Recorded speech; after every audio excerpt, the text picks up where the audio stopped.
woman fell in love through words that weren't supposed to be hers to give. What began as a simple favor between sisters spiraled into something far more complicated than either of them intended.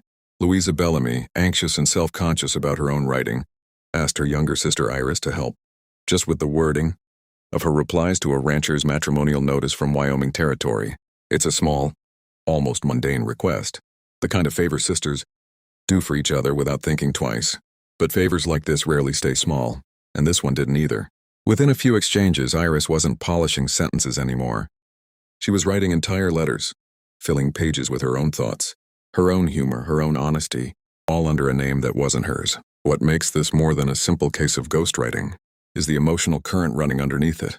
Iris wasn't just helping her sister secure a match, she was, whether she admitted it to herself or not, falling for the man on the other end of the correspondence. Sawyer's letters were patient, steady, and thoughtful, and something about that tone drew out a version of Iris that hadn't shown up in her life, in Ohio.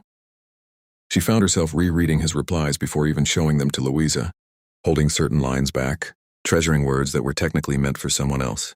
That's the quiet tragedy and the quiet thrill of the setup. She was building an intimacy with a stranger under false pretenses, and yet the intimacy itself was completely real. Then everything accelerated. Louisa's anxiety about the upcoming marriage curdled into full-blown dread, and 3 weeks before she was meant to board the train west, she eloped with a local boy instead, leaving behind an unpaid debt, a half-packed trunk, and a rancher in Wyoming who had no idea the woman he'd been courting for 11 months no longer existed in any form he'd recognize. There was no time to write ahead. The ticket was already bought, non-refundable, and any letter sent to explain the situation would have arrived weeks after Iris herself did. So Iris went in her sister's place. On the surface, it reads as an act of family duty, sparing her father a debt he couldn't repay, saving the family from public embarrassment. But the story is careful to complicate that motive. Watching Ohio disappear behind the train window, Iris isn't entirely sure the whole truth of her reasons is as noble as she's telling herself. Some part of her wanted to meet the man she'd fallen for through her own words, long before her sister's engagement made that desire feel like a betrayal. This is what makes the deception so much richer than a simple case of mistaken identity or comic misunderstanding. Iris isn't simply pretending to be Louisa for practical reasons. She's stepping into a role that, emotionally, already half belongs to her. She wrote the words. She built the connection. She just never got to claim it as her own. That tension, between the practical fiction she's maintaining and the very real feelings she's been nursing since month 6 of the correspondence, becomes the emotional engine driving everything that follows. It's not just will she get caught, it's will she ever get to be honest about who actually fell in love and with whom. He'd already lost the woman he fell for, and found someone better standing in her place. Sawyer Ellis is not fooled for even a moment, and that single detail changes the entire shape of the story. Within 30 seconds of meeting the woman stepping off the stage, he understands she isn't the person who wrote those letters. It isn't a dramatic realization, no gasp, no confrontation. It's described almost spiritually, the way you know a psalm's gone flat before you can say which note missed. Something in her cadence doesn't match. A phrase she reaches for lands wrong, delivered by someone clearly uncomfortable, claiming credit for words she didn't choose. And yet Sawyer's response is to extend his hand, smile and welcome her warmly, as if nothing about the moment struck him as strange at all. This choice reveals almost everything about his character. Before he's given a single line of backstory, Sawyer had already been burned by 2 failed local courtships before he placed his matrimonial notice. He wasn't looking for performance or flattery. He was looking for someone who could hold up her end of an honest conversation. He'd fallen for a voice on paper, specific and alive, more real to him in many ways than women he'd actually met face to face. He kept every letter in order by date. He reread the early ones on quiet evenings. He caught himself composing replies in his head before he ever sat down to write them. This is a man who takes written intimacy seriously, who has already invested a year of genuine, emotional attention into a relationship built entirely on words.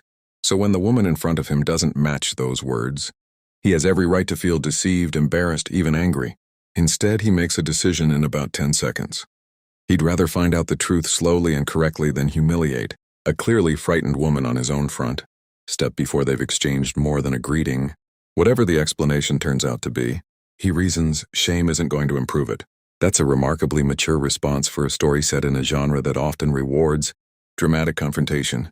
Sawyer chooses patience over pride. What follows is a slow, deliberate courtship of truth rather than romance. He shows her the study where he keeps her letters bundled, with string and carefully tied, not just knotted, the kind of care reserved for something genuinely valued.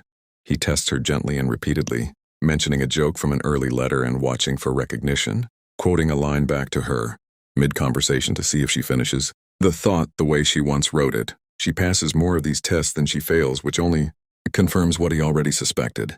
But he says nothing. He's curious, and it's a generous kind of curiosity, to see how long she'll carry the weight of the secret, alone before she trusts him enough to set it down. This restraint is what elevates Sawyer beyond a stock romantic hero. He isn't waiting to catch her in a lie so he can feel vindicated. He's waiting because he understands that trust extended freely means more than trust.